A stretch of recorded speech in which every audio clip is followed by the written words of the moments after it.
Mike Minotti. Jeff Grubb.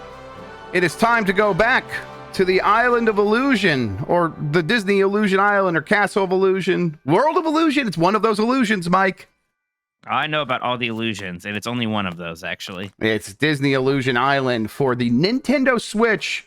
My understanding is that is exclusive for now on the Nintendo Switch. I remember when I first told you it was exclusive to Switch, you didn't believe me. It's really weird. It's a little weird. It's a little weird, but hey, here we are. It's all good. I mean, it can't be exclusive in the sense that, like, Nintendo paid them to make it exclusive, right? No, Nintendo wouldn't do that. I don't think so. I think they just this is the best focus of our resources to start, and then we'll take it from there. And I think that makes some sense, which is probably the right place to start for a game like this. Fair enough. I am, when I say I am at 9% and 2.5 hours complete, you please understand that is mostly Addie bouncing around in this game and just kind of running back and forth and not really doing much. She enjoyed that for a while, although she hasn't come back to it. And I'm like, hey, do you want to play with me? And she doesn't seem too hot about that, but I think it's mostly because she's she didn't get it. It's a Metroidvania. This game's a Metroidvania, and I think it's the kind of game that is really riding the line well of being a game for families and being something that everyone can play and everyone can also then get something out of. It's pretty smartly designed when it comes to that. We played this at Disney. What's sort of been your stance on it since then? I mean, I enjoyed it when we played. I played it even once before then. I've been able to talk to the studio a couple times about this. Both kind of for Games Beat and actually for my Disney podcast, 90s Disney, right? Mm-hmm. So I've been kind of following this one pretty closely. Haven't been able to really play it since it actually released much, largely because it does have that 4-player thing, and I want to play it with my brothers, right? At least 3 players. And I know my brothers have already started playing with their kids too, and my one says it's great because he has a 5-year-old son about to turn 6. It's something pretty easy for him to play with him. He says he's actually kind of rocking some of the more non-linear aspects of it, which is what can be confusing for kids. But it's nice that it does that with, there's no combat, right? So kids aren't going to necessarily die or get into an encounter like that. And the platforming, I think kids can get it. It also feels satisfying for a fan of platforming. There's a lot of wall jumping and double jumping, and us 2D platformer perverts, we need that wall jumping. Yes. That's just what makes games feel good, right? Yes, and that's one of the first things you unlock. I have that now, and Donald has a plunger here. You can see him scraping the plunger against the wall to have that small wall slide. And I love all these, each character has the same abilities, but the animations and just the kind of the accoutrements are different. Mm-hmm. It's everybody slides down the side there, but Donald's only one with a plunger. Donald has this little rocket when he does this double jump. Goofy has, I think, a mustard bottle when he does it. Yes. It's pretty cute. It's all very, very cute, very well thought out in terms of giving the game a lot of character and making it feel like more is going on than necessarily is going on, because the animation fills in a lot of the gaps for you, and that's really nice. And that's where I'm at, where I'm like, I really like the way it looks, the way it presents itself. And that goes a long way toward making me feel like I am getting a lot out of it. Now, you mentioned it. There's no combat. These guys running around. I can't do anything about them. I'm not supposed to do anything about them. They are just obstacles to be not overcome. Just you bypass. You need to get around them, go up and go over them, do whatever you need to do. But I do have lives. I do have 3 hearts. So if I do get hit, I will take damage, but there are, of course, multiple difficulty modes. You can have this 3-heart mode. I think there's a 2-heart mode. It's the mode I've actually been playing on the most. There is a 1-heart mode, one hit and you're dead. And then there's one that's no, you get hit as much as you want. And it's not even if you play on the 1-heart mode, the consequences aren't damning or anything like that. You're going to go back to one of these mailbox checkpoints that are all over the place. Yeah, so, pretty generous. Yes, it's super generous. It's totally fine. Now, I will say the map is a little bit much. I'm struggling to really get around here and figure out where I'm supposed to be going. I know I'm supposed to go to this flag, but that's a blocked door, and I need 3 keys, and I believe I have 2 keys. So it's okay, I'm gonna look around, and there's these areas I haven't gotten to, but I'm pretty sure that blue question mark means there's probably an obstacle there I can't get over yet. I don't know how to handle it yet. So maybe we'll try to go into here And again, I just don't know, but this is kind of how you get around in this map and like try to figure out where to go next. Yeah, I'm a little curious now too, because my question mark to me would be, well, maybe there's something good here. We just don't know what it is. Oh, we can check. We can definitely check out the question marks, and I can show you like what it looks like for sure. So yeah, I don't know. Yes. I don't know. I don't think egg yolks are bouncy, but I bet we could trick Dan into believing that. Yeah, especially if we put a mustache on it. Yeah. Yeah, if you put a mustache on it, absolutely. How much? So, like, when they showed it to me before, there was a relatively lengthy cartoon cutscene in the start. I wonder how much of that is in the game, and if it feels like too much, if it feels like the right amount. Do your kids like watching the cartoons, or do they just want to play the game? Do they? I think they like the cartoons, but there hasn't been much more of that since the intro. But again, we haven't gotten very far. We've been just sort of fruiting along, just kind of just like seeing. Oh, look at that cute cat up there. Yeah, we just been kind of like letting Addie run around and kind of see what she could see. Here, let's take a look at the map. See how these are outlined? Yes. Yeah. And then no, that's not even represented. That's not even represented on there at all. But that, we do. So we probably are looking very soon to unlock whatever fills these in. Oh, that lamp's a hidden Mickey. I see that hidden Look Mickey at that. green lamp. Oh man, Can't sneak it past me. What's a hidden Mickey?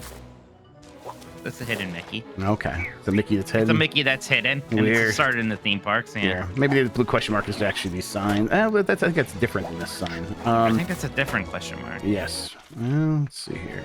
No. No, because Maybe not. Yeah, because there's a blue question mark up here. That's definitely like a floor you should smash through with if you get a butt stomp. Yes, someday, and I think right? you do get a butt stomp. Yeah. Yeah. Someday when we're older and wiser. Yeah, exactly. So like there's a blue question mark over here. There's no sign for that. So yeah, it's just okay. Interesting. But I think we're gonna keep going in this direction. I'm gonna go in this general area. And yeah, because I think this is the bit we did in Disneyland. I remember this. Yeah, actually. sounds right. Yeah. And I think there is like one kind of over here-ish, over where you're kind of heading to. Man, those look a lot like companion cubes. Yes, they do. They really do.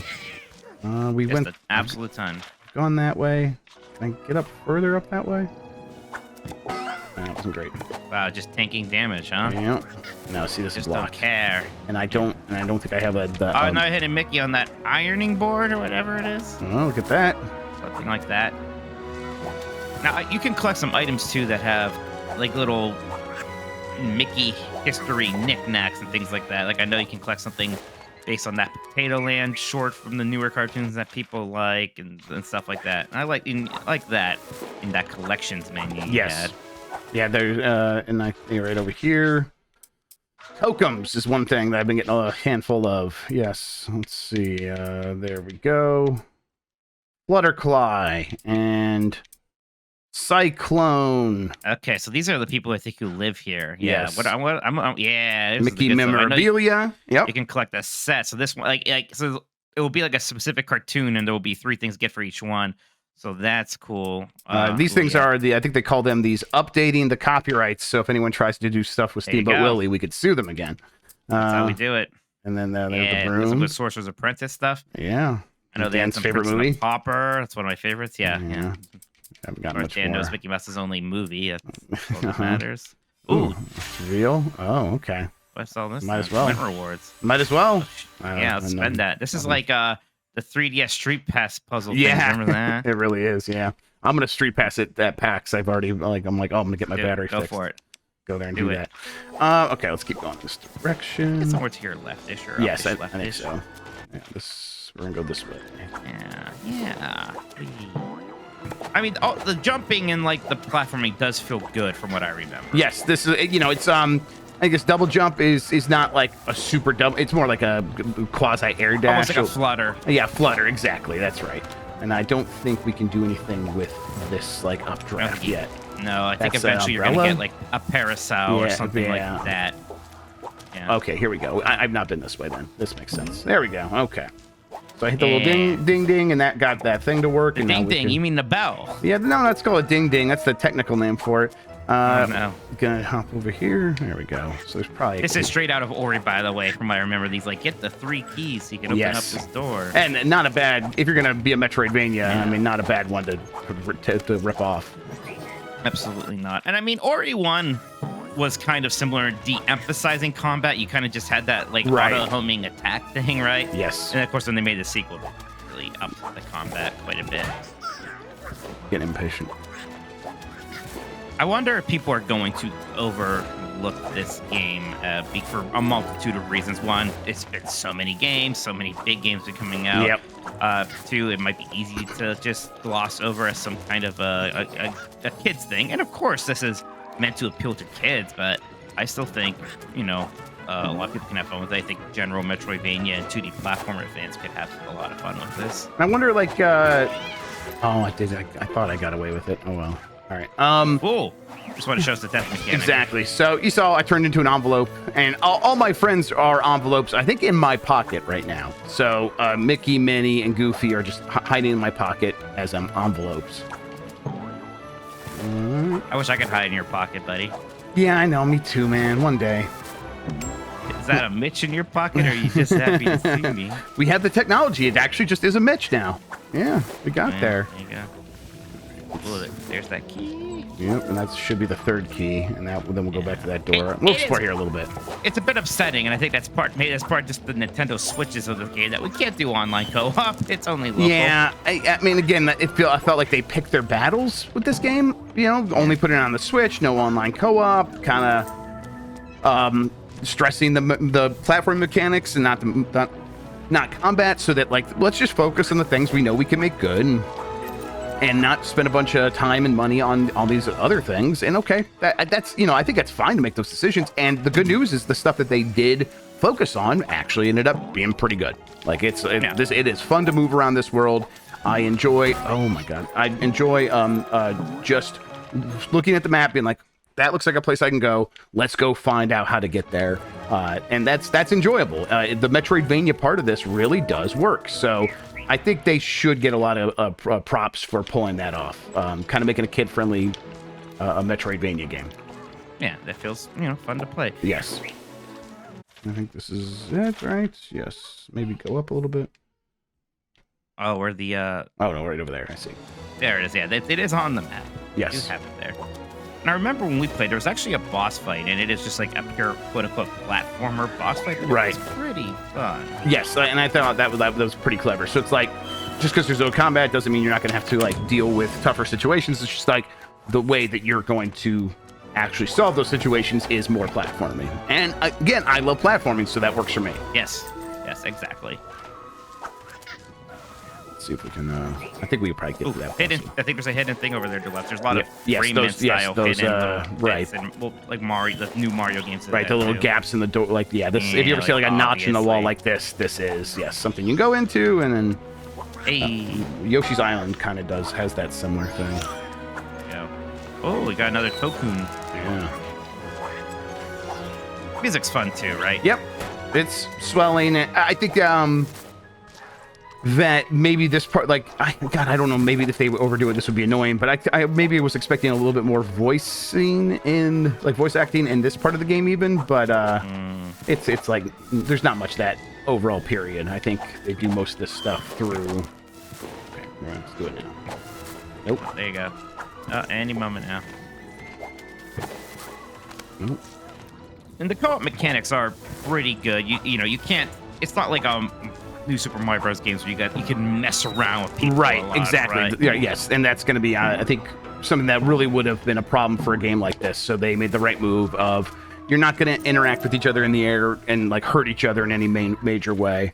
But then you can help each other, like with the high five health mechanic, similar to like a Kirby or something like that. Yeah, So, well, it's like a hug, and it's great because Yes. like you have to like initiate a hug, and when Donald does it, he like looks so like yeah, I hate hugs. everyone else is very happy about it. You can even drop a rope below you, World of Illusion style. That's right. On the Yeah. Genesis. I'm a big World of Illusion guy. So yeah, it's just they're doing a lot of smart stuff, and I with all these things to play. Hey, Jeff, you know you could turn those off, by the way? Turn what off? Those notifications that your Switch friends are online? Oh yeah, it doesn't. I never notice it, but I guess. noticed since I was like, you can turn it off. You're like, what are you talking about? Yes, it barely ever even registers to me. Except for when you're on to play Pikmin 4 and I get excited. So I'm like, Oh, you guys say like, yeah, like what I like. Yeah, exactly. Wow, it's almost we're like you should winning. play something I like really a lot and keep telling you should play like Hollow Knight. Speaking of, yeah, good Metroidvanias. I was wondering which one you're getting, Hollow Knight or Resident Evil 4. Like, I was like, I'll give you Hollow Knight right now for sure. Resident Evil 4. Well, I mean, you should play both of those incredible all-time great games. You know, I think, to be fair. So I think eventually you get a grappling hook or a rope or something here, and then you can also get through there. So, you know, definitely, like, it's not like, oh, kind of a Metroidvania. It is a full-on Metroidvania. We are just fully exploring the map. We found something that we can't get right now, and we will get the tools later to come back and get that. Yes. Exactly. So, and then for now, though, it's like okay, yeah, I can see this challenge right here. Let's go. Oh, man, that was just bad. I don't think you're good enough for this. This is pretty hard. There we go. Shit. No, shit. You made me look stupid. Oh, well, you got hurt. I still got hurt. If speedrunners can damage boost, so can you. Exactly. Quick look damage boosting. But yeah, I'll say the one thing that kind of gets to me when playing alone is the zoomed out camera. But I think that, you know, obviously that's how they built the world and the map to work together. So it's like I get used to it. But these characters are so good looking. I want to get in there. And there are segments where the camera will zoom in, but it's not ever under your control. Yeah, but at least they look so good that they are readable even from that far away, which is absolutely nice. And it, of course, is a benefit if you have 4 players. Yes, and it's the kind of thing where it's if you're playing on this is a game that benefits from playing on the TV, obviously, because that's where you're going to be able to play with other players. But the graphics actually really do pop in that situation because it's the tiny characters on the little Switch screen. Yeah, you're going to notice that, and that's going to be a little squinty. But you put it on a big screen, it does feel like, oh man, look at the detailed little Donald Duck character in this big world. That's nice too. Oh, look at this.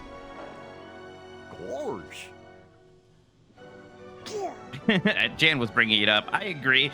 I think it's weird how often Goofy is portrayed like a hobo. Yes. He's like extra scuzzy and dirty looking, especially in those newer cartoons. Oh yes, especially he is like full on Ren and Stimpy like weirdo character in that. Like practically you can see stink lines coming off of him. It definitely.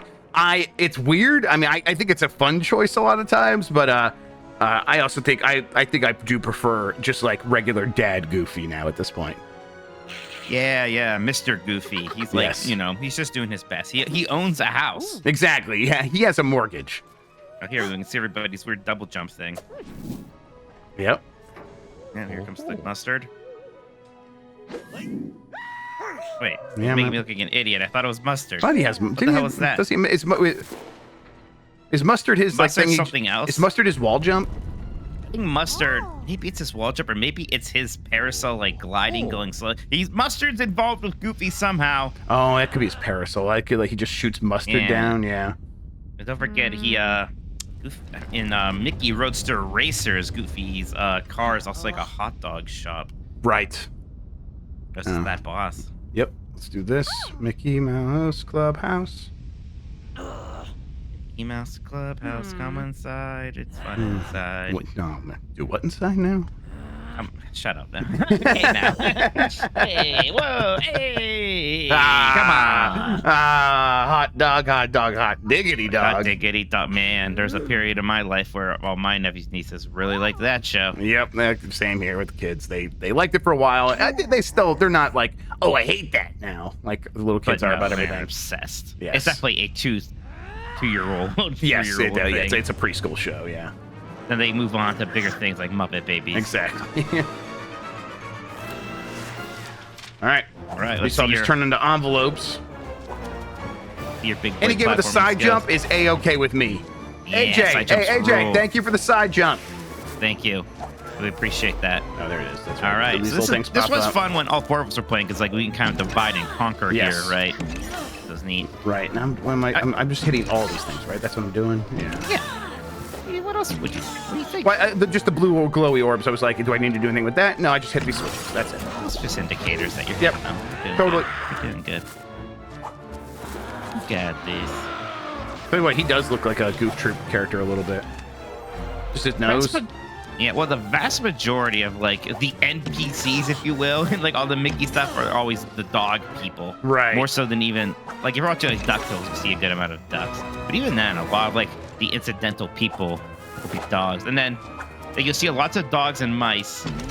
Or when you see lots of dogs and ducks and other birds, and you see like the only mice you'll ever see are Mickey, Minnie, and their relatives. Right. Like maybe a weirdo like Mortimer. That's right, because yeah, the bad guy, what's his name? He's a dog. Oh, Pizza Cat, actually. Oh, Pizza Cat. That's right, Pizza Cat. That's right. That's what we were talking about. Yeah, we had that conversation recently, and that's right. Yeah. Got this. I wonder how long this game is. I guess I could look that up. Yeah, I'm curious about that It's not- myself. I guess not entirely long. I don't Probably think you like an wouldn't want it 8-hour to be thing. too long, right? I think it's because No. you want it to be something you could probably finish with the family in maybe 2 sittings. Maybe at least a few. Yeah, I mean, not one, but like definitely not that much more than 2 sittings. Right. Yeah, and like 6 hours-ish. Okay, that sounds right. Completionist, 11 hours. Somewhere in that Gerard? range for people. For Gerard, who we actually hung out with. At the Yeah, that's right. event Yeah, for yeah. this. But did he Right. play with us? Who was playing with us? I don't think he did. No, he didn't play with us. He didn't play with us. He was There's talking to 4 AJ. of us because it was Yes. me, you, Jan, and That's Dan. right. And then, but he hung out with us as we gallivanted around Disneyland. Like, But yeah. we did that Mickey Mouse ride, the Mickey's Runaway Railway. Yep. Somehow I was sitting in a row with Dan. I Uh-huh. was like, this is funny to me. Uh-huh. On the Mickey Mouse ride with Dan. He had a good time though. Of course. I don't care what he says. He loved it. I think he's admitted to loving that. He did admit it. He admitted to having a fun time in Disneyland. You could see how They this won him fight, over. like you were saying, like the divide and conquer, and just like, oh, we're all gonna go for it, and how that could be fun, and everyone can like just take their sides and stuff. Right. It's just again a well thought out game. Yeah, and I do think, like, even more so than, say, like, you know, Rayman or just Rayman Legends, you can play with 4 people. And but in some respects, I'd almost rather play by myself in that game. Yeah. This one, I think you really are going to get the most out of it playing with at least one other person. Yes, it's definitely that definitely is going to add to the excitement. Oh, damn it. It's going to add to the excitement and kind of give you guys more things to do, really. Because like in this fight, it's like, yeah, I'll take this side, you take that side. That alone is going to like keep things interesting, especially if you're playing as an adult with a kid.